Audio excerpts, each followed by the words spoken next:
What's going on, everyone? Welcome to the very first episode of the Hold Up TV, the inaugural episode. It's a pleasure to be here, man. I'm going to introduce my guest, but let me just tell you a little bit about the channel. So the Hold Up TV's primary purpose is to highlight the good work the content creators are doing out here, man. It's a day-to-day grind to do something for free and bring people information and try to bring them something that uplifts them. So with that said, I got two brothers that I'm extremely happy to help me kick this off. The very first episode, very first interview on this channel. These brothers do a lot of good work on IG. I'm going to let them introduce themselves, but I'm going to give them some more fanfare. If you're a new believer, if you're an old believer, if you're someone that just believes or you're someone that's seeking, you should really check these brothers out on IG. And I'm going to let you guys kick it off. Why don't you introduce yourself to the people? Beauty, since I'm the younger of the two of us, and the more handsome. No, I'm actually the old head. Vince. What I'm saying, he's a pretty boy. Anyways, my name is Alvin Eddington Jr. Steve alluded to the fact that I'm a minister, so that's one of my titles. That's one of the things I am. I'm a husband of a beautiful wife, Sabrina, who has a wonderful foundation, a Deeper Love Foundation. Plug. We have two beautiful daughters at school. One is in Houston at Texas Southern, and the other is at Oklahoma Christian University in Edmond, Oklahoma. I work at juvenile hall. I mean, I do a lot of different things, bro. I'm life coaching, all sorts of things, man. But with this, I just want to be available to the people, for the people, not by the people, but I want to free the people. Okay. Hey, Steve, it wouldn't be a inaugural show if we didn't have any kinks to work out, man. So that's right. But what's up, everybody? Man, my name is Vince Ford. I am a minister too. So I also I serve at the Church of Christ at Genesee Avenue. And in my 10-second introduction is just author, activist, preacher. I've had the pleasure of being able to write a book that just dropped. I have the pleasure of serving the community, and I also had the pleasure of preaching the word of God. I'm just happy to be here. Thank you for the invite, obviously through the connection with Alvin that you have, but I'm just thankful to just be here and get another opportunity to just, talk to the people a little bit. Hey, thank you. I appreciate you, brother. So combined, they make up the show Let's Talk. And so I'm going to give everyone that's listening, for the listening audience, a little background. So I met Alvin about 4 years ago in California. We had the pleasure of working with each other on the case. And when I first met Alvin, I was actually what you would call a lapsed Muslim at the time. I was more militant than Muslim. I was definitely more into the political aspect of Islam than actually being in the Quran. But I actually met Alvin when I right initially before I actually came to the Lord. And I remember I might have been working on the job 2 weeks, Vince, before I awkwardly texted this man because I found out he was a pastor. And I was like, man, I just had a groundbreaking moment. That's actually not how it went. I nervously said to this brother, because he used to throw me a lot of shade when we first met. I was like, hey, man, I got some questions I would like to ask you sometimes. He's like, what you want, young brother? He kind of like did that thing to me. But that's how we got to build. And then by that blessing, I got to watch him grow. And then I get to watch you guys on IG. So let's talk about content creation for a little bit, right? So you guys, how long have you been doing your thing over there on IG? Tonight was our 26th episode. Hey. So we've been at it. I mean, kind of like at the beginning of the pandemic. So about April. I think April was around the time we started it. Okay. And how did that get? What was the driving force behind that? What made you guys come together to put this together? I'm a competitive guy, man. So like, I saw somebody on IG doing it, and I said, man, me and Al could do this. So I hit him up. We talked about it. Like the first few ones, man, we were just talking. We would text each other like a couple hours.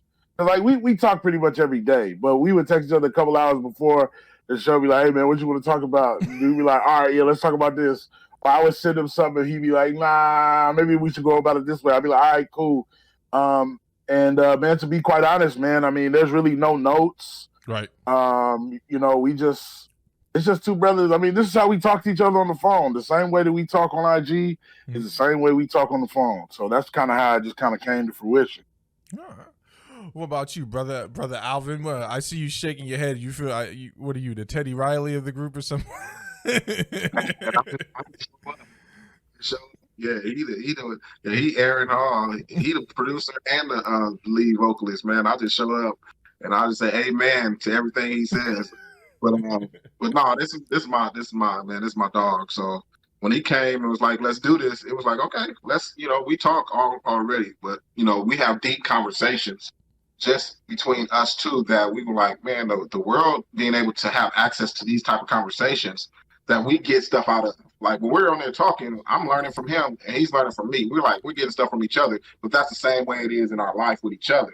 So we just basically, it's like people just on the phone with us, listen to our conversation. And so, man, I was like, let's do it. Right. And so, I just said yes. And here we are, bro. That's right. So here's the thing I like about you guys, because that actually comes out during when I'm watching it. Now, I do what's called a prowl watch.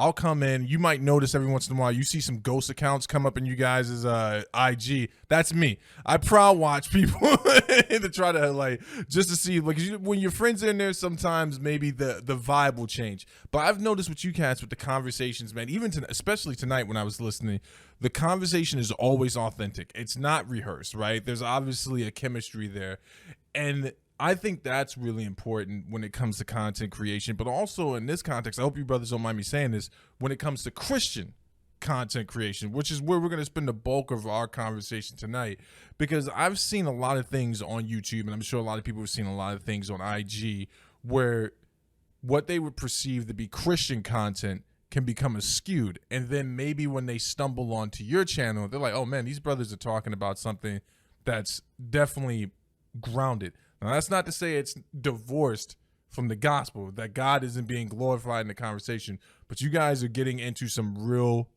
life situations. What do you think, as two Christians, what's the most important to you thing about you being content creators? Oh, bro. First, authenticity, man. I just think that, we just got to be. People tired of seeing Christians who don't have nothing outside of Jesus is good all the time, and all the time God is good, and all that stuff, all the cliches and all the scriptures that we quote and we throw out to people. People want to see real people go through real things and deal with real life stuff. So when something happens with George Floyd, what is the Christian response, right? Right. Oh man, we're gonna pray for the nation. Kumbaya. What is our response that's authentic? Man, I'm hurt. I'm mad. I'm pissed off. You know what I'm saying? And I have to fight the feeling of me wanting to choke somebody, and I have to get grounded in Christ. And so we just, man, for me, it's just us being authentic. Like we're real men. We have real thoughts and real feelings, especially when it comes to things that impact our community. And we're real Christians. Real Christians don't mean, meekness doesn't mean we don't have a voice. Right. Jesus had the strongest voice possible.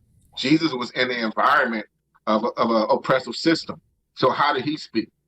That's what we look at is how can we be like Jesus in our moment, in an oppressive system, in a religious oppressive system too, right? When the people, the John MacArthurs, the Holy Bachmans, right? When they come in and they have these big voices and their voices are saying one thing that's opposite to what I know to be true in my core, and I can't have a voice, I'm gonna be quiet and I'm just gonna fall up under them. No, that's not us. We don't care who you are.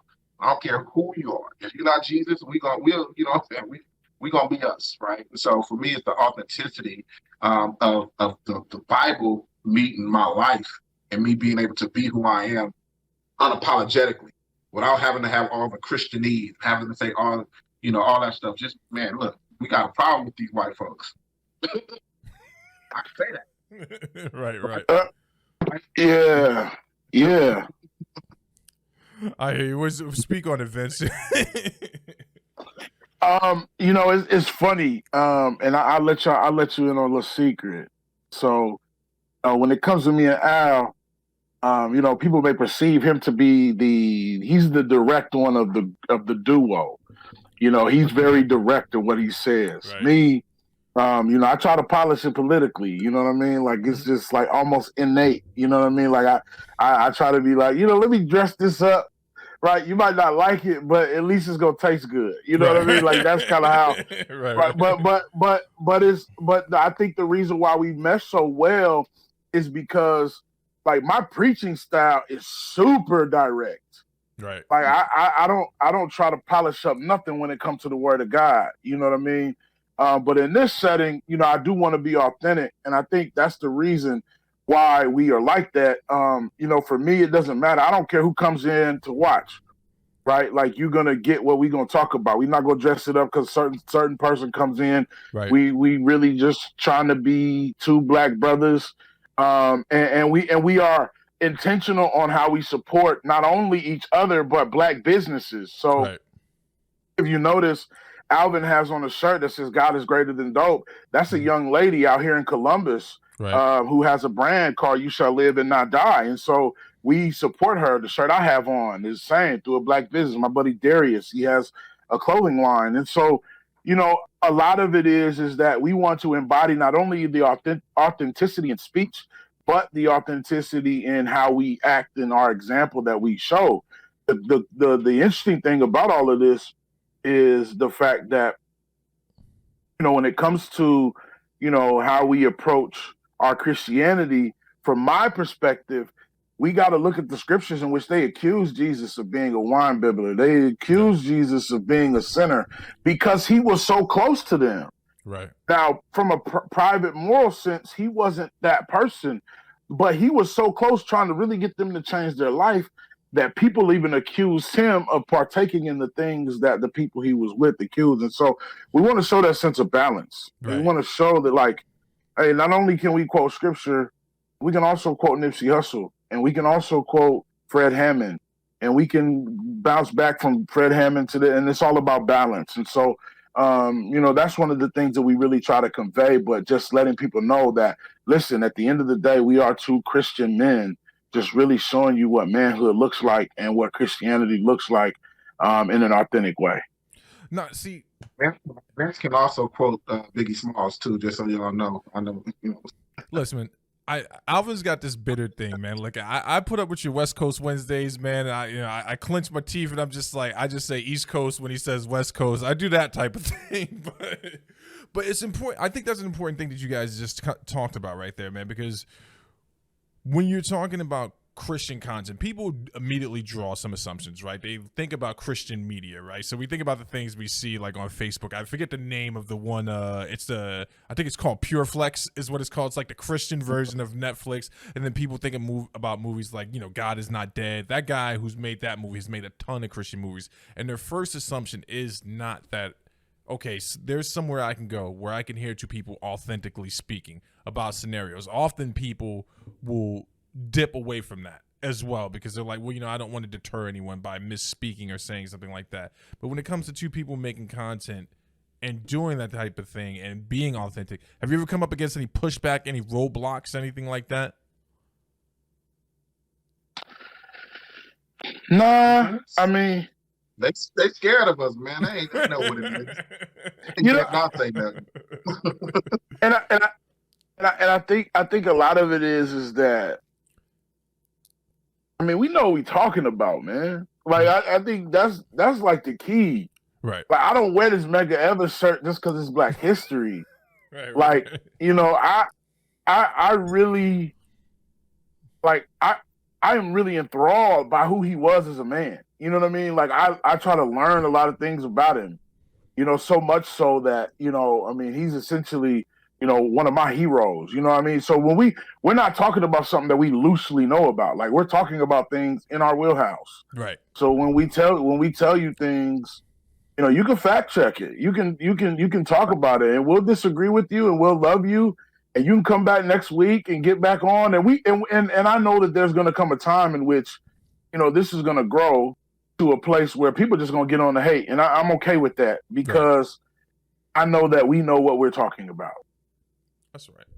What are you going to say, E? Saying facts, man. Like, what are they going to say? Right. I mean, really, They can't check us. You know, like he said, I'm more like the blunt one. They can't check us. We're uncheckable. We don't need their money. We don't need their we don't need their viewership. We're not chasing fame. We're not doing this for no cred. We ain't doing this for no popularity. We're doing it because this is what we feel like God has given us a platform to do. It's let people see two brothers who can't quote Nip, who can't quote Biggie, who can, sea walk and all that kind of stuff. We could do all that, you know what I'm saying? And it will give you scriptures and give you a sermon of the yin yang. So we're unapologetic about who we are. So so it doesn't matter to us. And I believe because it doesn't matter, people know. So they don't, no one is saying anything to me. I've heard some things. Right. I've heard a couple of people trying to throw some shade from a distance. Right. But if they won't put the name on it, you know what I'm saying? They be doing that East Coast dissing. Oh, here you go, man. Listen, Mobb Deep might have went subliminal on Pac, but Noriega went right for that man's throat. Don't you ever forget that. He went right for his throat. But it's an important thing you're saying, because I'm about to, as we transition out of that, I want to draw a compare and contrast, right? So nowadays, it is very easy for someone to be very partisan in their approach to their content, right? It's very acceptable. There was a time when, not too long ago, when we look at the Barack Obama administration, when we're looking at people creating content, there was a time when everything was more left-leaning, right? People were more leaning towards what they assumed would be a utopic society, and this is how we prop that up by saying a bunch of positive affirmations and all these things, not really getting at the core. Now we're seeing a little bit more right, and we see content creators, whether they be black or white, and whether they be Christians or just conservatives, and I always draw that distinction between the groups. Yes, sir. When they create content, it is uncut, unraw, their opinion 24/7, right? I'll give you for instance. Alvin has been one of the most influential men in my walk. But if you don't know me, you wouldn't know that I'm very militant at heart. It's actually a very well kept secret. I posted a video on IG because I lived in Chicago for a little while, and the video just reminded me of what it was like when I lived on the South Side, and it was during right after Floyd, and some brother ran up on some other brothers and sisters, and they were at a funeral or some type of family get together, and he began to let off in the crowd, and I remember that moment when I saw it on social media, like it took me back.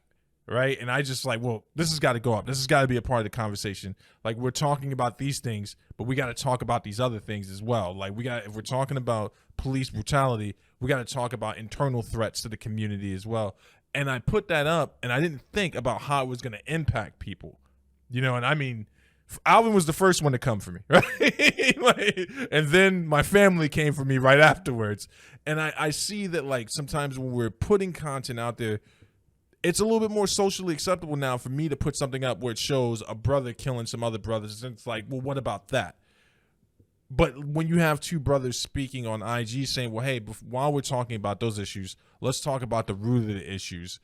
Do you guys feel as if, though, right now, and I know that was a long way to get to this question, but for two African-American Christians, do you feel like right now, are you fighting two battles on two different fronts? Are you trying to evangelize while trying to defeat a narrative at the same time?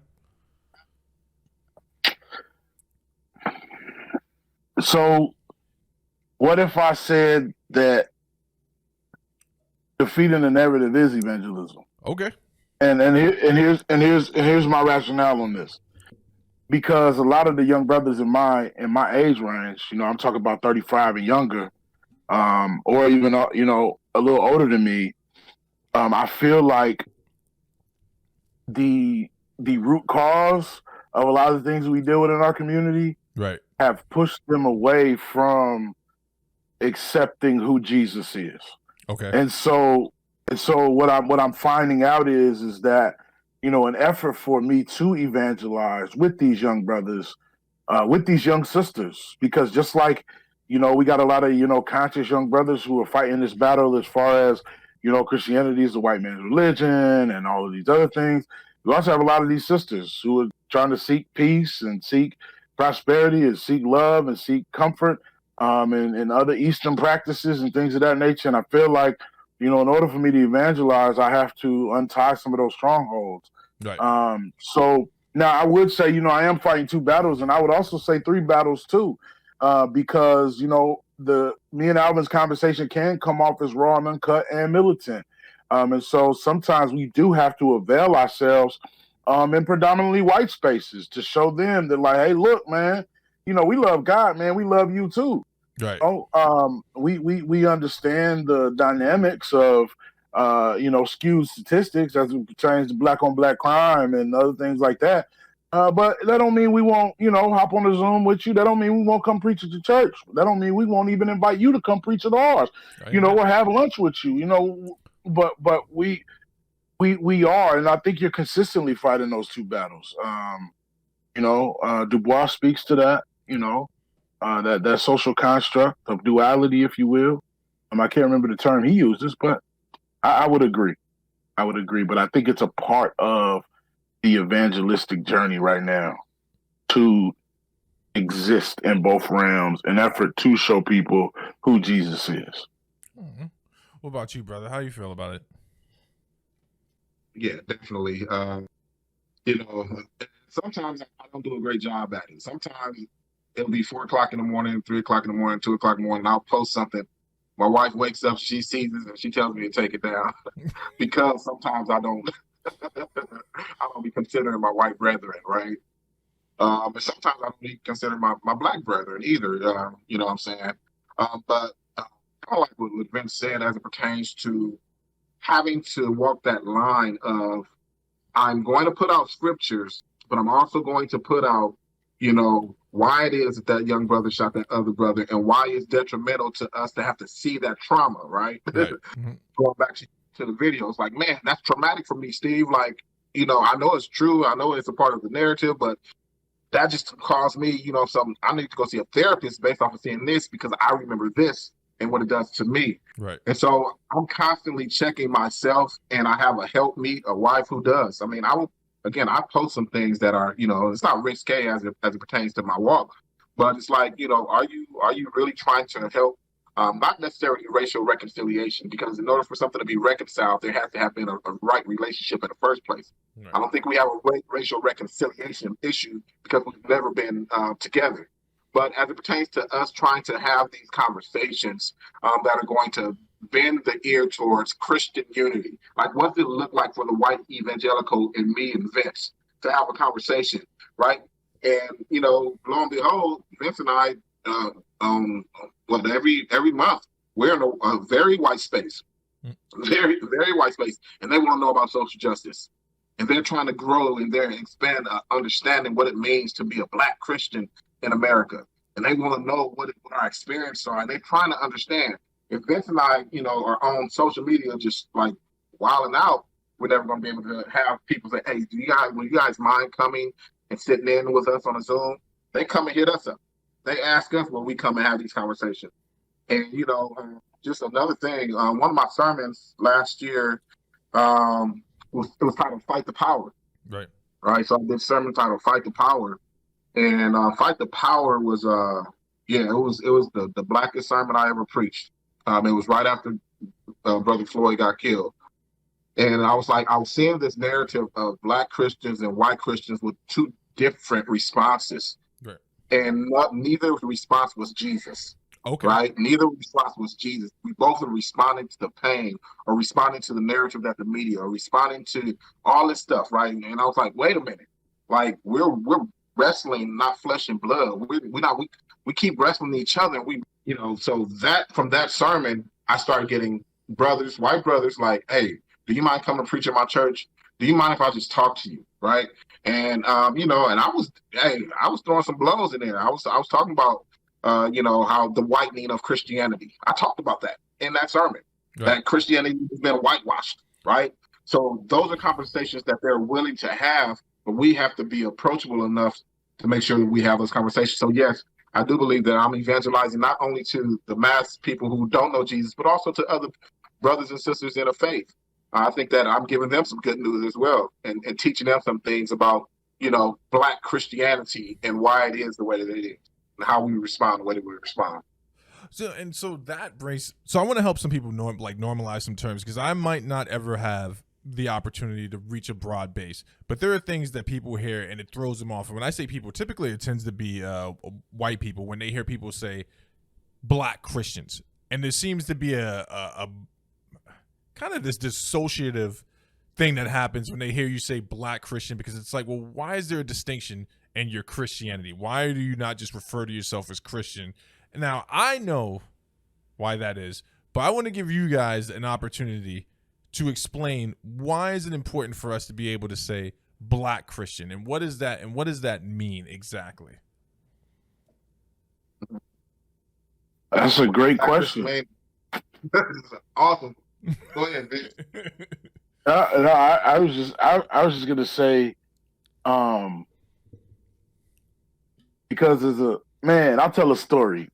So real quick, so after George Floyd was murdered, there were some elders from a town outside of Ohio. I mean, outside of Columbus, and this town is like 98% white, right? And so they wanted to sit down with our leadership and have a conversation. And one of our elders asked him a question, and he said, "How often are you reminded of your whiteness?" And they froze because it was hardly ever reminded that you're a white person. You don't got to think about that. But there is not a space available in which I can detach from my blackness. Right. Not to say that I prioritize my blackness over my allegiance and my love and my dedication to Jesus Christ. But blackness is essentially a complementary attribute that does not leave. Right. Even within the confines of my blackness, there's still questions about my blackness because, you know, my hair is not black. My hair is red, right? I have freckles. You know what I'm saying? I'm light skinned. You know what I mean? So when it comes to those things, so I got to answer those questions on those fronts too, right? So there's never an opportunity for me to be like, you know, just be me, just be Vince, Right. Right. And so I think that's one of the things that our white brothers and sisters don't necessarily understand, because that's something that they've never necessarily had to essentially go through. Right. Or now, if you walk into the Church of Christ at Genesee Avenue, right, and you're white, you're gonna know you white. You know what I mean? But that, you know, from being just a human being, right? Like, you know, I'm reminded of this daily. So I think that's what I would say. I think that's the greatest ever answer ever. I don't think I need to add anything to that because I feel so myself. Just to elaborate a little bit, that's real profound. You know, what Vince said as it pertains to, you know, you can never take your blackness off, man. I remember in the middle of, you know, what happened with Brother Floyd and people boarding up everything. And I would, you know, work in a very white area, you know, in Santa Monica, California. And I was walking from Santa Monica to Westwood and to Beverly Hills, just walking. I was just walking. It was decompressing and all that kind of stuff. But I kept my head on a swivel like I was in the hood. Like, you know, like I was afraid. I don't have that. I'm from the hood, man. I don't, you know what I'm saying? I walk in the hood and I feel like, but my head was on a swivel, because I just felt like, you know, I'm a black man. I have this mask on, right? Right. And, you know what I'm saying? You know, and I have to put on that voice to make people see that I'm safe. Hi, how are you? You know what I'm saying? I'm doing that. And so, you know,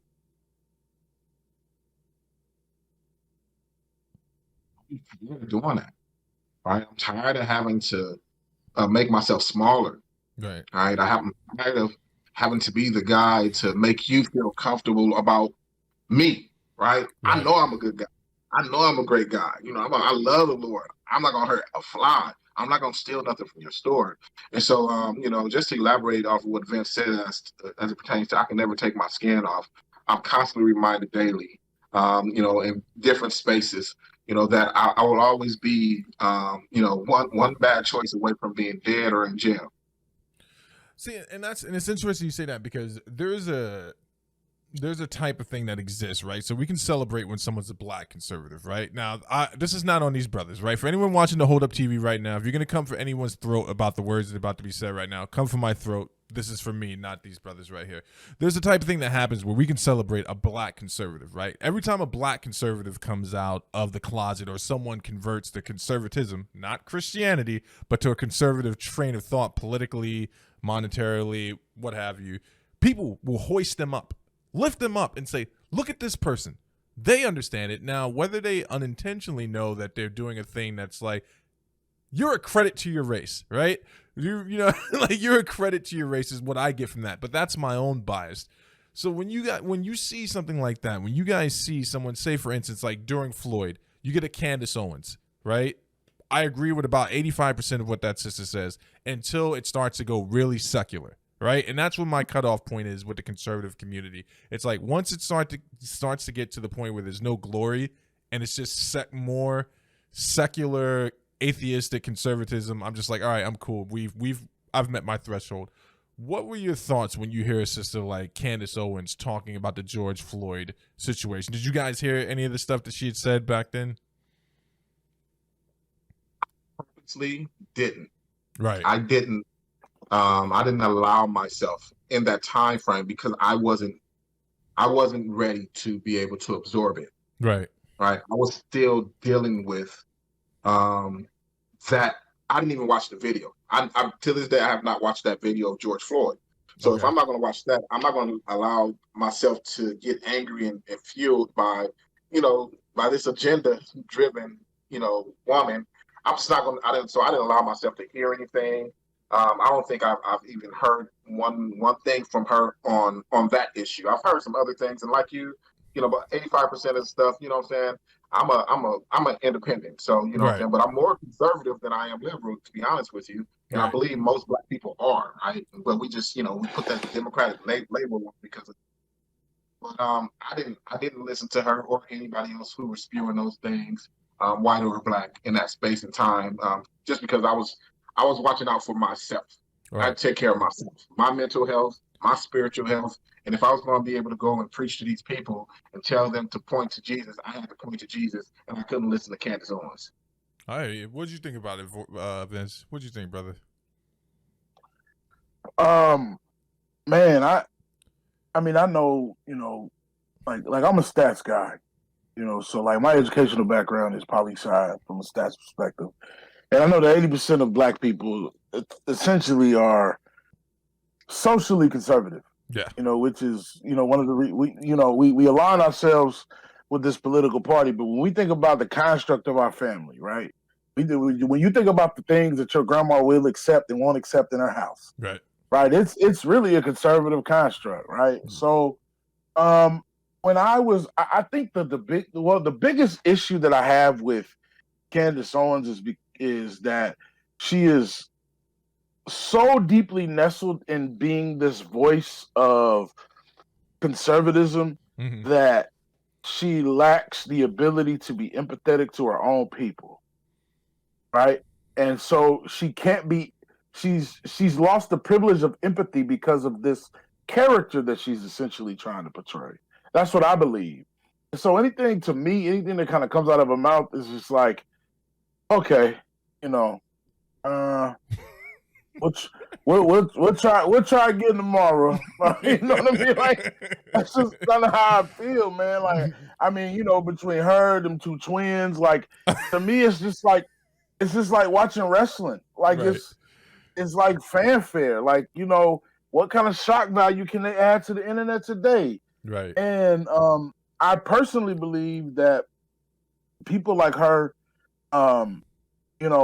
albeit they may say some things that I believe we could take with us, but I feel like it's such a distraction, man. Right.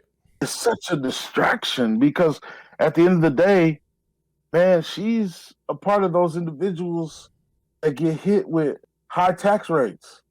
Right. I mean, she's in a different tax bracket. So, I understand, you have your feelings and you say what you want to say, but at the end of the day, man, and I think that, I believe that it's more of a persona than it is really trying to help my people. I want to backtrack because you both just made me think of something. So we were talking about narrative before. I told you I was gonna put you guys on the hot seat, but I'm not gonna leave you out there too long. But like I said, I gotta get you guys on the record because I think people need to hear what you have to say on these topics. So Vince, you were just talking about like how Candace Owens is potentially playing. You know, I don't want to put words in your mouth, but alluding to like she's more of a caricature, right? And she's playing a character, and it's two brothers who are making content. You spoke about earlier, like we don't need the likes, we don't need the views. We'd rather just tell the truth and be able to do that. What do you think happens for people like that, or for Christian shows that start off with truth telling, and then you notice this switch? Now, I'm not going to throw anyone on the bus, but between the three of us, we can think of a few people who started off with messages, and now it's like, hold up, what did you just say? What happens there, according to you, brothers? What do you think happens there? It's a 5-letter word. Money. That's what happens. It's a dollar. It's a dollar. I think that's the big thing. I kind of I align a lot of thought from a hip hop perspective, and so Alvin knows this. Steve, I don't know if you do, but I'm from Texas, so like with Texas underground hip hop, like in that documentary with UGK, they talk about how Pimp C really didn't want to do the song with Jay-Z, right? Because he was fine. He was fine being an underground king. I mean, they, in some regard, you can't stop being pushed to the front of the room. You see what I'm saying? But I still feel like you got to make a conscious decision you got to say, hey, we're going to do it this way. We're going to do it this way because we want to keep our integrity. Does that mean that maybe we're not thrusted to, what, another zero? Well, then we got to really ask ourselves, what's important? And me and Alvin, we're not, I mean, Alvin's my big bro, man. Alvin brings a skill set that I don't possess. And it's this perspective and this assertiveness. He brings a sense of assertiveness to what we do. And that assertiveness, I believe, keeps me grounded because I know that if I talk to him about something, then I know he's going to tell me the truth, right? And so I think what happens is it's money. It's got to be. Look at how they doing Van Jones right now, man. Oh, that poor They man. dragging Van Jones through the mud. His brother was just a hero. His brother, there's been prisons that have closed because of this guy. Yeah. You see what I'm saying? But what they doing to him? Yeah. What they doing to him? Because that money. People act funny, man, when you take a little bit more money and you shackled a little bit more. So, that's a question that we have to ask ourselves. That's a good point. Go ahead, sorry. Yeah. No, I was just saying that's it. Like money is the driving force.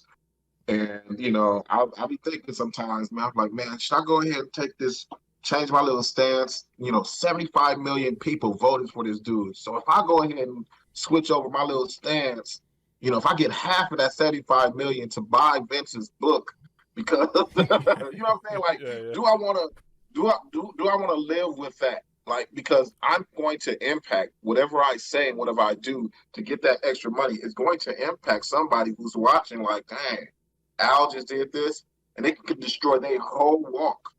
Right. I have to be conscious of that. That this could destroy somebody's whole walk if I decide to go. Man, I can go preach at Paula White's church, and I'm like, Paula, you was right.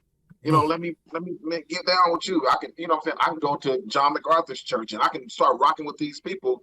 All because I want to make a little bit more money, but who is it going to impact and how is it going to impact them? Will I ever be able to get back my hood path?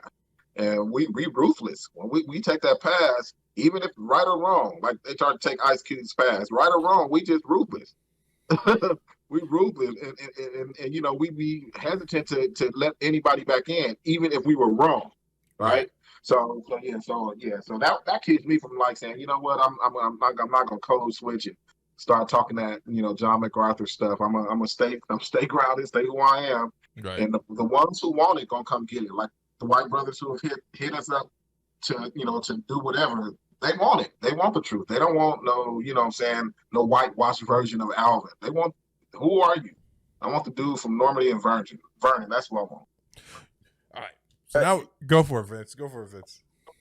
Well, I just want to say this real quick because I think for every Candace Owens, you know, you have Tesalyn Figaro, who's like on Fox News all the time, Right. but just doesn't get credit. Right. Because she's out here sticking it to these white guys, man, like on national TV, you know, and she's extremely authentic, extremely herself. She's not doing it. I mean, she's even said on her podcast, like, I could have 10, $15 million in the bank if I just said, you know, that one phrase, make America great again. Right. She said, but I'm not going to lose who I am for $1 because if you do that once, you're going to have to do it over again to stay where you want to stay. So that's all I wanted to add to that. No, you know what, and that's a good point because I'm glad you added to it because that brings me to the next part of this. Right, we are in the age, as Dave Chappelle put it, of the spin, misinformation, right, and it's coming from all sides. And I thought it was interesting that you referenced Jay-Z and the reference Jay-Z in the situation with UGK because there was something very similar on the Midwest too for a little while. I don't know if you remember this track when Crucial Conflict did a song. And then Bone Thugs came out, and I believe they did a song with Pac. Do you remember that beef I'm talking about? And everyone, like, these cats were just happy, just fine being Midwestern rappers, right? What, Cleveland, Chicago, I know there's that whole thing there. But the next thing you know, it's like, well, who's the real Midwestern? Who really reps hardest for the Midwest? So you just kind of took me back there. But being in the age of spin, looking that we have people that spin narratives on both sides because you have your Candace Owens, and then you have people. I'm not going to diss this man, right? Because I don't, if I got into it publicly with him, it would probably go bad. But then we have people who are pushing narratives about our people that they don't seem to want to let go of, right? Like they can't seem to let go of the narrative. Like a brother can change. A brother could have been doing this thing on the block and then found the Lord and be saying something else now. And the other shoe may never drop, right? There may never be a scandal with this guy. When you see that type of stuff, when you see people coming after someone who's serving faithfully, creating content faithfully, and just trying to stay faithful, what is that like for you, brothers? If I start hitting on too many hot buttons, just say pass, say pass. You good. You good. I think we got to get to a place where I don't even want to say I think. I know we got to get to a place to where we start giving people some grace, man. Like, you know, especially when it comes, because like nobody is perfect, but we have idolized like private morality to this place of like, it's almost like, and this is the reason why people could pull the wool over folks' eyes, man, for 30 and 40 years. And then all of a sudden they die, and it's like, oh, well, you know, they used to do this. Well, then why didn't you say this 30 years ago? Right. You know what I'm saying? You don't let all these folks out here follow this person. So it's like, how beneficial was their coattail to you? That's what I have to ask myself. Like, right. I have to ask myself that question. You know what I mean? Because when we navigate through the scripture, you know, let's start with Abraham. We navigate with him. Got an issue. Yeah. Lot got an issue. David got an issue. Right? Peter got an issue. John got an issue. Like everybody had their issue. Nobody is free from those. And I think that's the thing. We gotta start, you know, coming to the comforting aid of individuals to where we can start holding folks accountable and not let them live reckless. I'm not saying that. But what I am saying is like, for instance, Al ain't gonna let me live reckless out here in these streets. Right. And I'm not gonna let him live reckless. Like, we're gonna have that conversation. That's because we built the relationship. We don't build relationships with people. We build fan bases. And when we build fan bases, the crazy thing about that is that I can walk away. I can walk away from a fan base. I mean, I saw with the one of the comedians, he said something crazy about, like, you know, black people, you know, during the whole George Floyd thing. Man, homeboy lost like 12 million followers. and we laugh about it, but that's how fickle it. That's how fickle it is. Yeah. So you know, I believe, especially in the kingdom, in the church, man, we gotta start working with folks.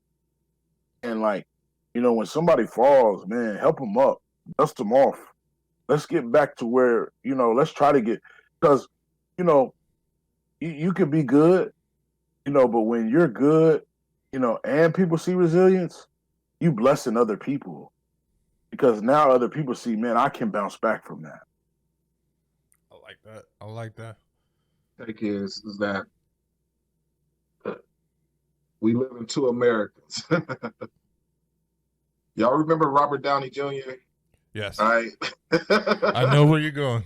I know where you're going. Right.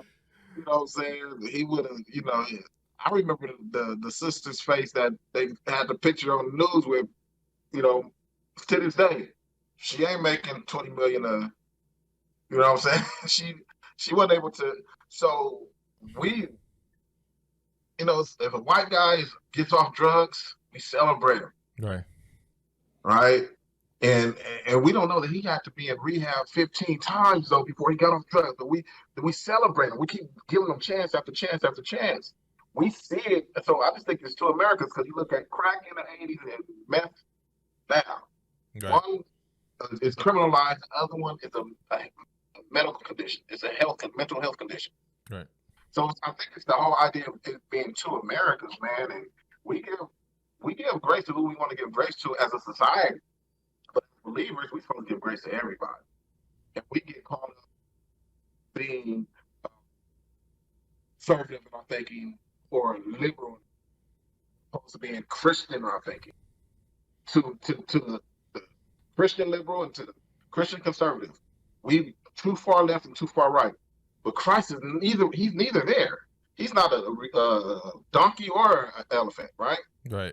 He is the lion and the lamb. And so I just think that really in this day and age, we have to push the church back to being the church.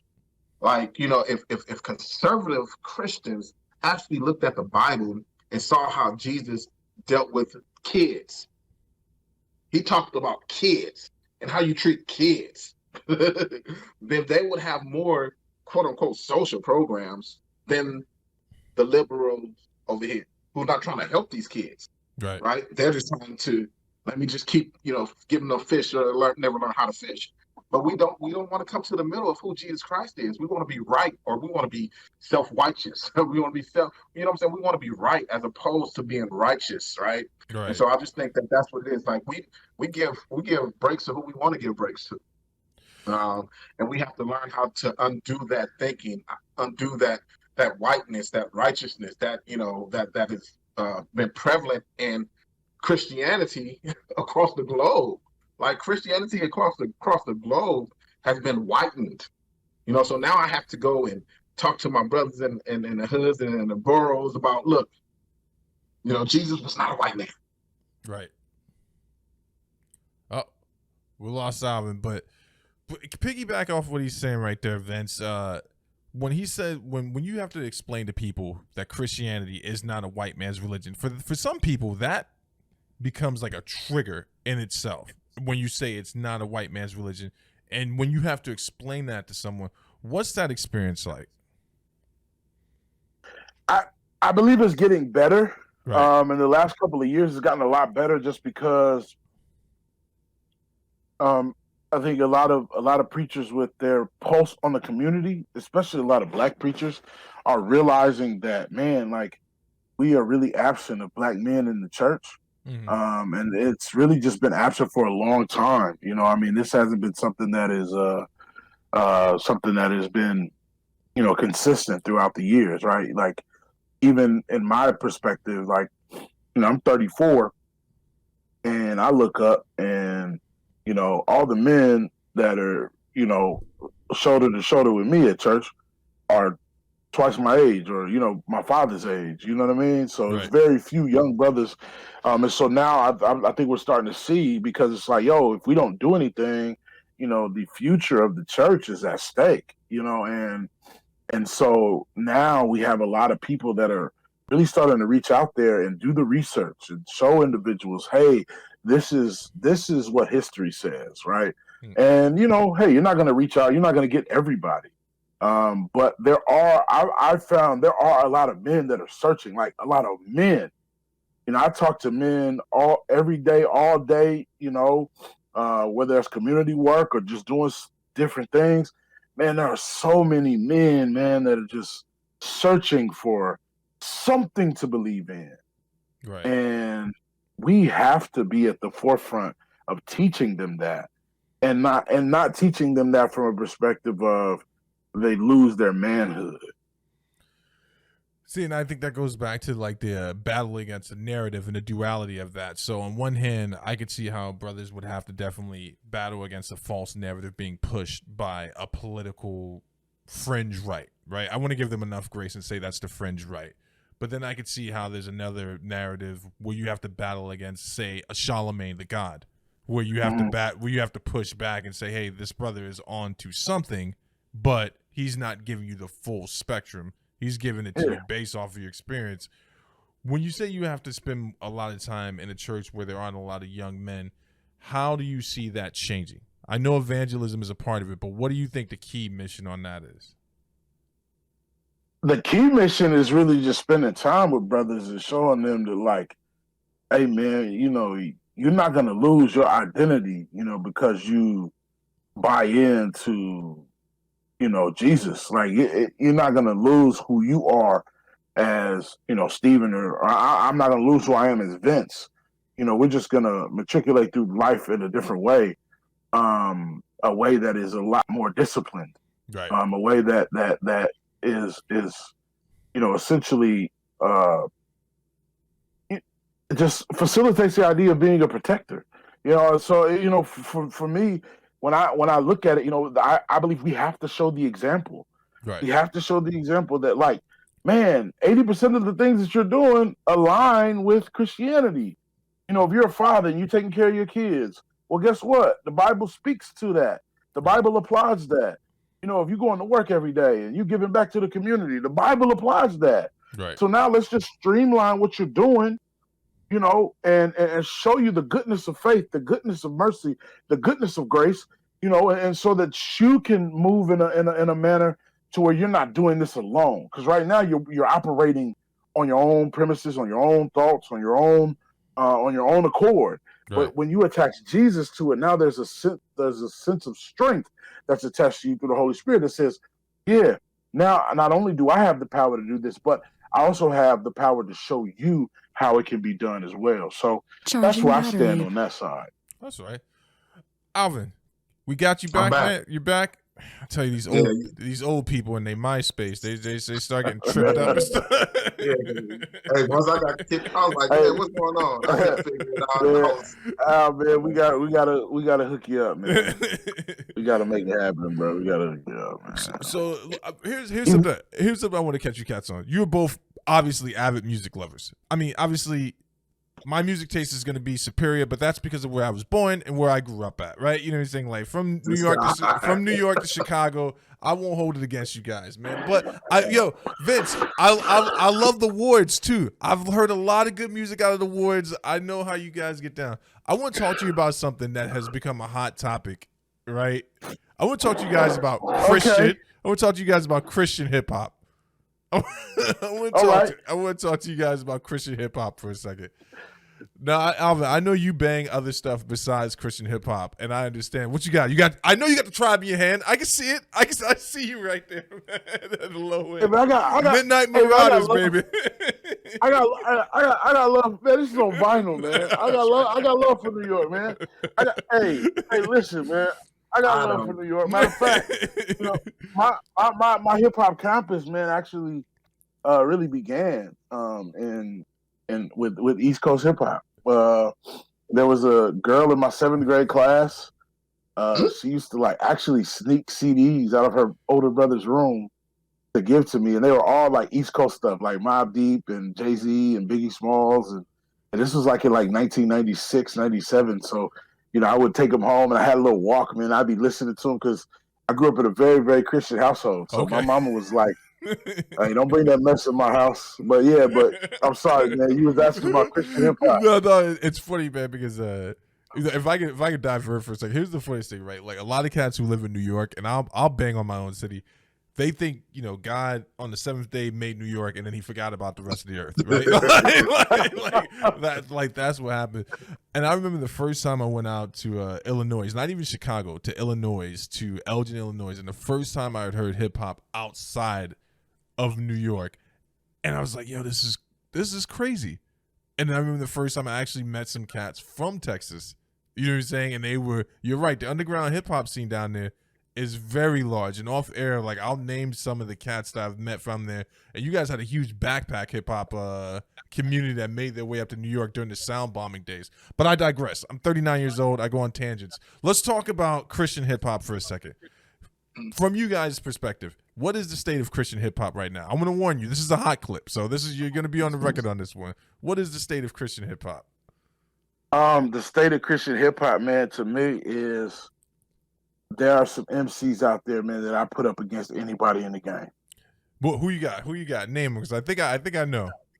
I'll put Eshawn Burgundy up against anybody in the game. I'll put Jay Monty up against anybody in the game. And truth be told, there's a few others, but more importantly, Taylor Gray. He's right here in Columbus, Ohio. We've been able to, share spaces a little bit. He's a really, really great guy, wonderful pastor, wonderful pastor. He's doing great things for the church and the Linden community, even outside of just what he does musically. But man, there are a lot of MCs, man, that are really, really doing some awesome work, man. And I love hip hop. And so, for me, if it's trash, it's trash. Right. But there's a lot of guys out there, man, that I feel like they're right there. I mean, they're just as talented as some of your mainstream, if not more talented than some of your mainstream artists. What about you, E? Because I think I don't know if he's back, man. I see him blinking. Y'all can't hear me? Yeah, I can't. Y'all can hear me? I can't. I'm frozen? No, I was trying to see him. Oh, man. Boy, I tell you, this guy right there, boy. Hey, maybe it's something wrong with Vince now. This guy. Well, check this out. I don't know what. You can't hear him, Vince? I can't hear him at all. Oh, no, I can't Vince hear is him. frozen. You can hear him? Yeah, I can hear him. He can hear me. Oh my god! I'm something wrong with your cord, bro. Listen, man. Well, tell me what it says. So my take, man. My take is I look at it from a different standpoint because Vince is he got bars himself, right? He make beats and he got bars, so he's really into it like that. Me, I'm the social, psychological, pay attention to what's going on in the industry. And I think in Christian hip hop, bro, because of what happened with white evangelicals and that being there, you still there, Steve? Because everybody look frozen. Okay, yeah, I'm so there. White evangelicals were the main money source for Christian hip hop, right? You go to these concerts, all these white kids loving Christian hip hop, and then things start happening in our world, and so these Black Christian artists began to speak out on these things in their social media spaces, on their albums. Show Baraka, Lecrae. You start seeing a shift, and then some of these guys got disenchanted with white evangelicals, and so you saw a shift in their music. Right. You start to see a shift in even they used to be like real theological even in their music, and then music start to morph towards something that will gain the attention of the world, not be of the world, but gain the attention of the world to let the world know I got skills too, and I got an ear for you too, and they want to use it more as an evangelistic tool. And so I see, I just see it in a flux right now. Like you got different camps. When Cross Movement came out, it wasn't no different camps, and I'm going back. I'm aging myself. Cross Movement. They came out, it was like, man, this is it. There's nothing greater. And all Christian artists came from the root that was Cross Movement. And they were talking about theology on their albums, right? They were talking about real life stuff too. They were talking about, man, I used to get high and all that kind of stuff. They didn't glorify none of that. They were talking about being redeemed. And I just, I see a lot of these cats, I'll be hearing, forgive my terminology. I hear some of them talk about saying nigga on their albums. You're a Christian artist. You know what I'm saying? Saying nigga to me on your album representing Christ is problematic. Right. But they're doing it because they want to be edgy. They want to hit the streets. So it's in a flux. And I'm still waiting for a real dope West Coast Christian hip hop artists to come out that sound like Ice Cube, but it hasn't happened yet. So I'm just over here in my feelings. No, I get that. Yo, Vince, could you hear him at all while he was talking? No. No. All right, we're back after some technical difficulties, but like Vince said, it's not a first episode unless you got a few of those. Alvin, man, I know you're used to repeating yourself, you know, being long in the tooth, so you could just go ahead and repeat. If you remember any of the stuff you said about hip hop, just go ahead and say it again. Because I'm so old, you know, I don't remember nothing I said, man. I'm a one hit wonder. I'm a one hitter quitter, bro.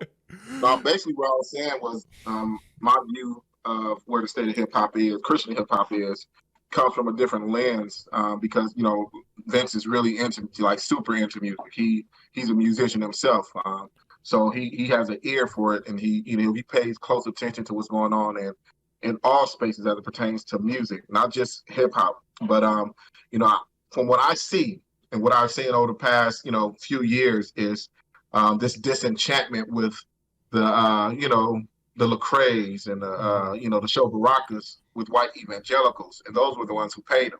Right. Right. They weren't getting money from black Christians. That's not, what I'm saying. Of course, you had different spaces where that was happening, but you go to their concerts, and their concerts were filled with, these white kids who loved, 112, 116, 112, where the players dwell, 116 click, right? And they loved, all these different artists who was coming out. They loved, the Bizzles and, what he had, God Over Money crew and all that stuff. They loved it. They love it, love it, love it, love it. But they didn't love us, right? And when I say by they didn't love us, it's like, when a black man or a black kid or a black woman be killed and Lecrae tweet something about it, they would be on his head about that. You know what I'm saying? They would, you social justice or anything like that. So he was like, man, they love my music, but they don't love me. So he started to feel some kind of way about it. And then it was a trickle down effect to whereas, Lecrae was the biggest thing in Christian hip hop for a long time. Right. Right. And so he impacted a lot of people. And so you see a lot of different people, they still putting out music, but it's like their content is different. And you, like I said, back in cross movement days, right, who are the founders of Christian hip hop, I don't care what nobody say. Right. Cross movement, you go listen to their music, they were like, man, they were talking about a theocratic oath. I'm like, what is theocratic? They were saying words like, homiletics and they preaching about hermeneutics, and I'm like, what are these guys? They were preaching like sermons, like, and they were like, man, these dudes were just it was like scripture. And then of course they had some stuff they talking about, smoking weed and their past life and how they've been redeemed. But it was very, very, it was no skewed lines, right? It was unapologetically Christian. Right. Their audience was a Christian audience. They weren't trying to win people over in the world. They were just, they were just speaking their truth. And if it happened to hit somebody in the world, cool. So now fast forward to today, and I don't think Lecrae is chasing money. I don't think the guys who are trying to, what we call crossover, are chasing money. I believe that they're trying to reach a different audience. Right. Right. So music has progressed. Christian hip hop is progressing.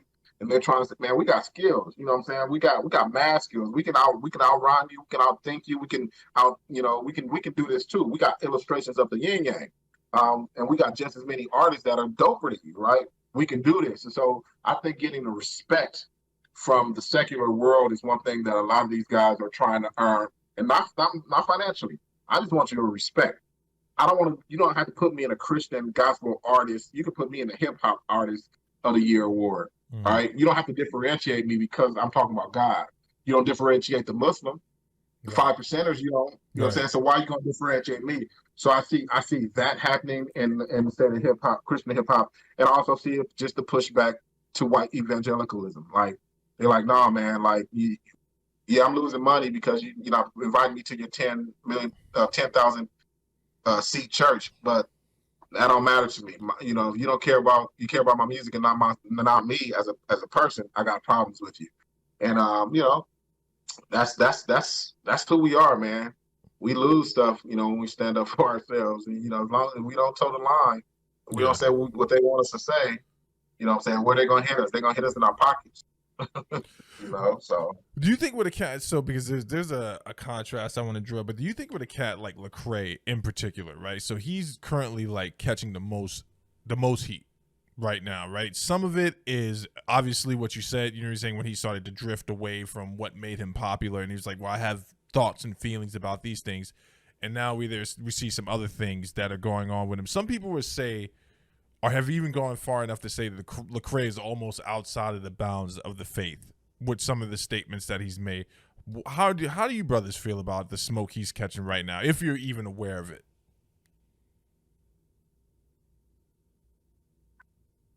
I wasn't even aware, to be honest. You know, and on top of that, like, I mean, one thing about me, man, I'm kind of a crate digger. Mm-hmm. So like I like to dig through the crates. So like, you know, not to say that I don't respect what Lecrae does. It's just I don't anticipate his music to drop. So it's just like, Yeah. you know, when it drops, like, oh, let me listen to it. I listen to it, and then I move on. Right. Whereas, you know, when it's somebody like a Eshawn Burgundy or a Jay Monty or a Taylor Gray or, you know, Cambino or, you know, some other guys that I, you know, rock with, you know, and listen to, like, I really ingest what them brothers be saying. Like, I really, or Show Baraka, like, you put something like, and so, yeah, I mean, I think in some regard, you know, we're human and we're going to push envelopes. And sometimes we try to see, hey, how far can I get to this line? Yeah, that's kind of where I see it. Like, you know, where can I? Okay, oh well, yeah, that's the clip. All right, let me stop. But you know, a lot of times in pop culture, people are like, well, why'd you walk that far anyway? So right, that's kind of how I look at it. Yeah, I think. So I've seen him morph. I've been able to see Lecrae transition, right, from the kid who was like, oh, he's gonna be next best thing since cross movement, you know, because cross movement kind of fizzled out, and then you have the flame and all that kind of stuff. And so, you know, Lecrae came in and he was hitting, and you know, he was just a new voice. He was different, and you know, he was speaking, you know, his pain. He was speaking truth. He's speaking scriptures, and you know, again, those folks fell in love with him, man. The white folks fell in love with him because them white kids was listening to hip hop. They was listening to, you know, Lil Wayne. You either gonna listen to Lil Wayne or you gonna listen to Lecrae. right. And so because of that, in the Christian community, Lecrae, you know, he just got his popularity, man. And he, you know, and so, you know, respect to him for that. But you know, he's never been a dude who I felt like, and I'm, you know, who's gonna be that guy to be able to quote unquote cross over, right? Like he's cool, but like Vince said, he wasn't like, oh man, I'm anticipating, right? Right. But I just think he got to a point in his career where we see him transitioning and maturing and figuring stuff out, and then he's like something going on in his own life, and then this whole thing with the white evangelicals happens, and so now he's questioning his faith. He's not questioning Christianity. He's questioning his own faith, and we get to see that. Yeah. We get to see all that, and we don't know what's going on behind closed doors. We don't know what's going on in his household. We don't know what's going on in his finance. We don't know what's going on with his mental health. And so, you know, as opposed to, you know, have this hero idea of him and come to save Lecrae, that didn't happen for him. Nobody came to save him in that fire. I think he needed to go through it. But the way he's coming out of it, you know, it's like he's trying to prove something. Right. And he's not trying to prove something to God. And I don't think he's trying to prove anything to the hip hop community. He's trying to prove something to himself. He you know, whatever it is, there's something missing in him. I guarantee you, if I was able to sit down with him, there's something he's missing. Right. There's something missing in him that he's not dealing with, that God is trying to deal with him with. And you know, he has to go through this journey. And so you know, he push the envelope? I mean, having these different dudes that, you know, are, you know, obviously anti the cross, doing albums and stuff with these guys, doing songs with these guys, you know, yeah, I'm, you know, I question that, you know what I'm saying? But then, you know, the Winans did a song with Anita Baker. So I'm joking to make it light, but I don't know what's going on with him. He's Yeah. transitioning before our eyes, and he is doing some things that we would deem as questionable. I think he's trying to find himself. He's always been the Lecrae, the Christian rapper and the Christian artist, and he just wants to be Lecrae, right? And he can't be. I don't think he does. He can't be that. That's not. So here's a contrast I wanted to draw, right? And I told you I watch you guys' show, man. So this is why I've made these questions specifically for you guys. So we have people coming for Lecrae. How does it make you feel when you see everyone throw their hands up, jump for joy for a cat like Kanye? So on one hand, you have everyone and their mothers like, man, Lecrae is, put him on the apostate pole now. Let's get him a method, just get him out to church now. But on the contrast is people literally, from my perspective, jumped for joy. One, when Kanye came out and said he liked the way Candace Owens thinks, right? It's like, he's in. Let's forget all the music he's made in the past that could be problematic considering. But now he's in. And now he's doing some gospel stuff. How does that make you guys? What are your thoughts on that? It's funny, man, because no, you got it. I was just sitting back thinking of the contrast because I watched Breakfast Club interview, the last one that Lecrae did, and basically they were, essentially asking Lecrae a similar question that we're getting about Lecrae about Kanye. Yeah. And like Lecrae was like essentially like, in a nutshell, the music's good, but I don't necessarily support him as a person. And I think the thing is that for me, it was a matter of looking at it from like, man, this was good. Like, this was some good music. I can't start and say that it wasn't good because it was good. It was really good. I listened to the song with him and Fred Hammond today on the way home from the dentist office. Right, like that was a very well put together song. But I don't know. I never really took Kanye serious. I'm gonna be honest. Like I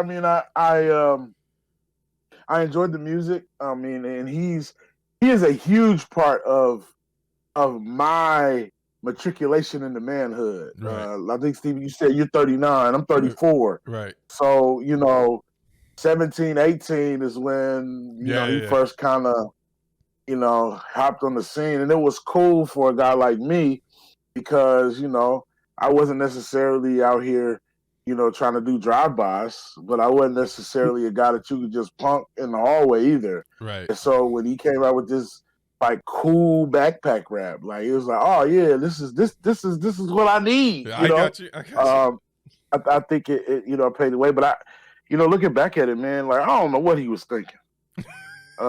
Except them dollar bills. You think about them dollar bills. Yeah. I always kept my good eye on him. I think I listened to the entire album one time, and because I have to see his fruit, right? My mom says a mouth can say anything. My mom has told me that since I was a kid. A mouth can say anything. I need to see your fruit. And so, I want to watch and see. I knew he was a whole, a Trump guy and a conservative. Then when he threw that Christianity on it, I was like, man, he's trying to sell 75 million. Right? I mean, what I'm saying? That crowd is gonna, what I'm saying? And then you're gonna have these gullible black folks who we be too forgiving sometimes, bro. Man, come on, man. You would know a tree by its fruit. Yeah. Man, I would see Christians going crazy. Like, y'all was just talking about this brother when he was with Trump a second ago. Now y'all going crazy. You're watching, you know what I'm saying? Like, oh, no, he needs a mental health specialist. That's what he does need. And so because of that, I didn't say too much about it because I think he's really going through a lot of mental health things. So I didn't try to smut on his name or nothing out of respect for him and being in this industry and seeing what mental health problems can do for people or to people. I was like, I'm not going to say anything about his music. I'm not going to because it's not believe it's maybe a good listen, maybe I don't know, I don't care. I'm 47, so what I'm saying, Kanye wasn't, what I'm saying, I was still on that, that H-Town. old Ice Cube. No, H-Town, yeah, H-Town. Yeah. Y'all listen to that new Ice Cube song, man. You need to listen to it, man. You know what I'm saying? Anyways, so man, with Ye, I had never been a fan. I've been a follower though, right? So I watched him, and I saw after his mom, and I saw his art, his expression of his art through his videos. I watched him. I watched his style. I watched his shirt and his clothing. And so from me watching those things, without saying I'm a conspiracy theorist, me watching those things, I was like, if Kanye goes on, because he would be on the opposite side of the things that I saw him doing and being.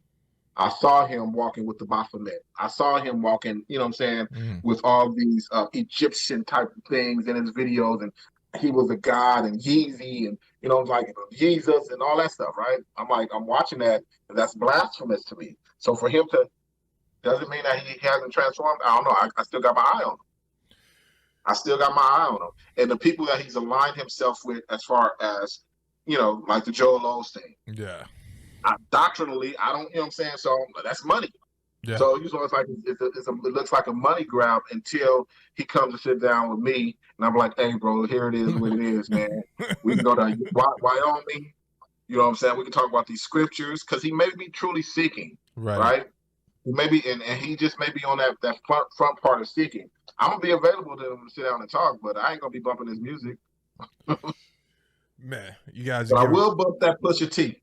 I'm gonna bump that Pusha T. See, there you go, man.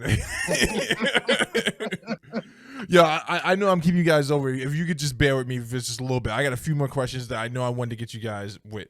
So you hear a lot of people say things are for the culture. Things are for the culture, right? We're going to talk about the culture, and then we'll end it off on the wokeness conversation. We hear people saying things are for the culture. What culture are they referring to? What culture are they saying these things are for the culture for? Man, you asked some real good questions, man. I don't know. I think the social media the social media defined culture. I think that's what they're talking about. Like when I think that definition is so fluid, it's difficult to put your finger on, because we can essentially blame everything on doing it for the culture. You chasing clout, or I'm doing it for the culture. You putting a diamond in the middle of your forehead, or I did it for the culture, right? Like, there's just so many. You see how wide that spectrum is? Like, yeah. I mean, it's true. Yeah. We had to do it for the culture. You had to do it for the gram. Like, what's next? Right. You know what I mean? Like, we got to get to a place where, we begin to find our allegiances, regardless of what society says. When you look at, like, 3 Hebrew boys, for instance, right? Chaldeans, tell them, look, we want you to eat all this meat, drink all this wine, right? Hananiah, Mishael, and Azariah, later on the Shadrach, Meshach, and Abednego was like, hey, man, let us eat fruits and vegetables, let us drink water, work out, and then come back in 2 weeks and see what you think. Yeah. And I think that's how, as Christians, I think that's how we have to look at culture. That it's not always going to be befitting for us. Like, we should be dead to the world. The world should be dead to us. And doing it for the culture's got a lot of people in trouble.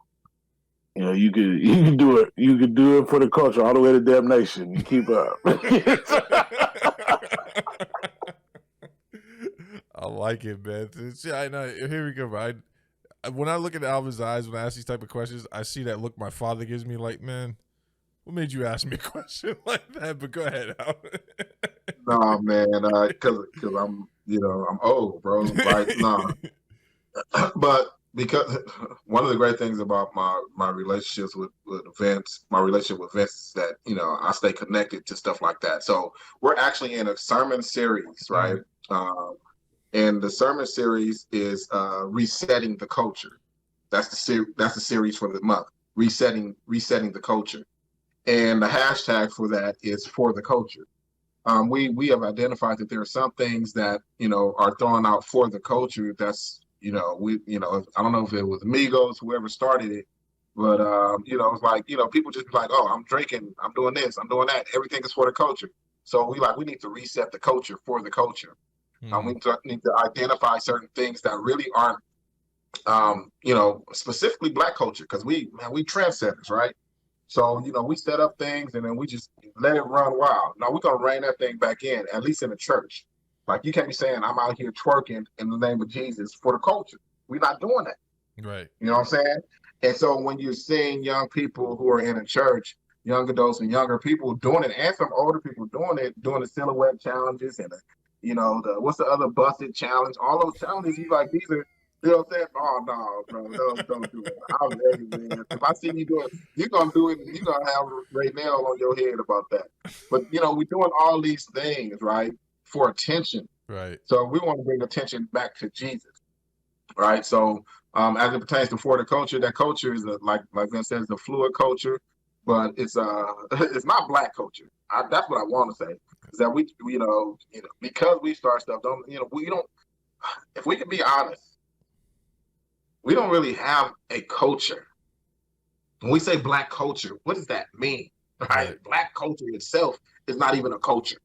You know what I'm saying? That's why, Africans come over here. People come over here from different nations, and they look like us, but they're like, no, they have a culture. We don't have that. Our culture is not American culture, right? But we're infused in that. So for the culture is not Black culture, but Black culture is very very interesting in itself, because we we really don't have what people identify as culture. So yeah, that's my old man answer.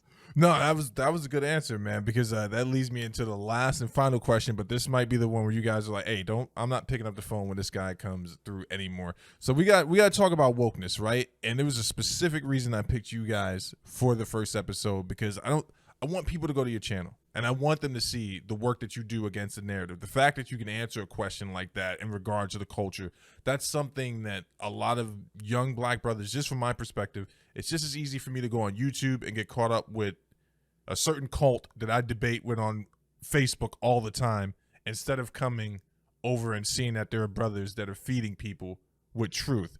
So now we got to talk about wokeness. When I was growing up, Vince, it was called knowledge of self, right? There was always some brother standing on the corner like, "Hey, young brother, you got knowledge of self. You got knowledge of self." And I was like, "All right, man, I ain't got no money I can spare for you right now, but I'm glad I got knowledge for self." But now people say I'm woke. What does it mean? And then there's a whole negative contrast that goes with it too. But what do people mean when they say woke? Well, it means a few things, but what I began to see is that wokeness mean almost, for some individuals, means anti-Christian. Right. That is like, oh yeah, you're not woke if you're Christian. You know that's the white man's religion. And it was kind of funny. I watched this interview the other day on the Jude 3 Project with Chris Broussard, and he was talking about just the morality aspect of what consciousness used to be versus what it is now. Like he was saying, like back in the day, when he was in college in the early 90s, late 80s, he was like, there was still a sense of high morality for brothers that were conscious, you know what I mean? Like, and he said that now it's almost like this anything goes as long as you don't believe in religion or, whatever, what may have you. And so, I believe that the real idea of wokeness should be this sense of being alert. And what it means, to be alert, like, doing the research for yourself, man. Like reading the books, there's a lot of books out there, reading scripture, seeing if it aligns up with the history that's available and readily available for you. I had the privilege of going to Philly back in October of 2019. I was in Philly at Eric Mason's church Epiphany Fellowship, and I got to see Dr. Vince Bantu debate Jabari Ozazi. He's one of the Kemetic priests, Jabari is. And I mean, it was just no contest, man. Like, You know, a lot of the wokeness is rooted in church hurt. It's rooted in you know, trying to align yourself with some sort of pride as it pertains to your blackness. Mm. And it's like, man, we don't lose that over here in Christianity. We just showing you who Jesus is. I don't lose my blackness. I'ma still go outside with a Mega Ever shirt on. I'ma still, you know, rock the gear and listen to the music and all of those other things. And you know, but from what I'm saying is that we cannot deny what Christianity has done to this world, good, bad, or indifferent. But we have to be extremely careful when we try to pigeonhole wokeness into this isolated place of anti Jesus. So that's kind of where I stand on that perspective right now. I hear you. Where you at, E? Well, for me, man, yeah, since I'm older than both of y'all, man, I've been telling these cats, man, they sleepwalking, man. because, because it's like because I was them in 91, 92, 93 when I was coming to knowledge of self. It was called knowledge of self. That's for me too. It was like knowledge of self. My third eye was open. I was starting to read more about other things other than I was a slave, right? And start to become a Pan-Africanist in my worldview. And you get up some information, man, and you just run with it because you feel empowered. You're like, man, I feel like I am somebody. Like, you know what I'm saying? So that says something about me. Right. Like I need to feel something outside of me is going to fill me up and make me feel some kind of way. And so, so that's what I was empowered with this knowledge of things and history and all this kind of stuff. And so back then I was woke.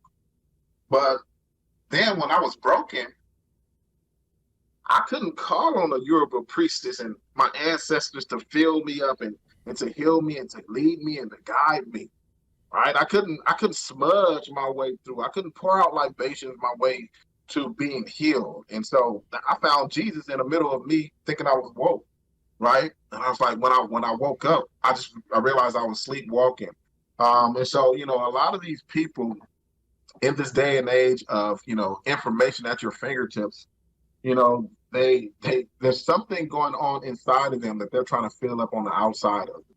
And they get this information, and most of them get information either from Google or from a meme, right? They get them, they meme scholars, and so they run with it, they share it, and you're ignorant, you're serving the white. They don't do no scholarship. They go and follow their favorite people, and they take everything that Ray Hagan has said and Polite has said, and they just put that into their box, and then boom, no scholarship, no sources. Their sources are these YouTube guys, and so. But they need to feel empowered.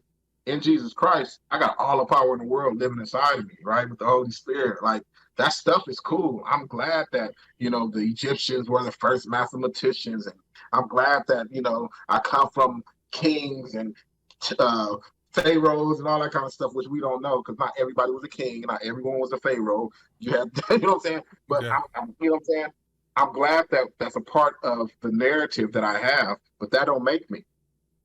That doesn't empower me because Shaka Zulu. That doesn't empower me in my today. My history, though empowering me, doesn't empower me. What empowers me and gives me the freedom to be able to rock in these different spaces with true knowledge of self, with knowledge of who I'm supposed to be, right, is Jesus Christ. And so, wokeness to me is a search for an identity to be empowered by something outside of oneself, where true wokeness is being waken up by the Holy Spirit that dwells inside of us through Jesus Christ. So that's my old man answer. No, that's a good answer, man. My brothers, we can end it right there, man. I said before I had a clear agenda when I brought you guys on, and in many ways it was me getting the opportunity to combat a narrative that I think that people have about Christian content creators. And I wanted to have two brothers on like yourself who are diligent, who are constantly pouring into people, man, no matter the viewership, like you're putting it up there and you're putting it out there. And that for me is what this channel is all about. It's been a real pleasure having you brothers on, man. I hope I didn't put you on the hot seat too much, man. And but thank you for being truthful in your answers, man. All right, so I'm gonna cut the recording. You got wait before we do that. You want to tell the folks when they can catch you and what day they can catch you on?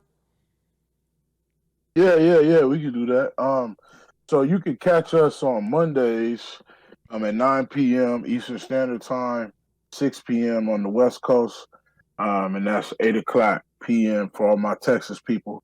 So you can catch us there. My Instagram is at Vince Ford 86.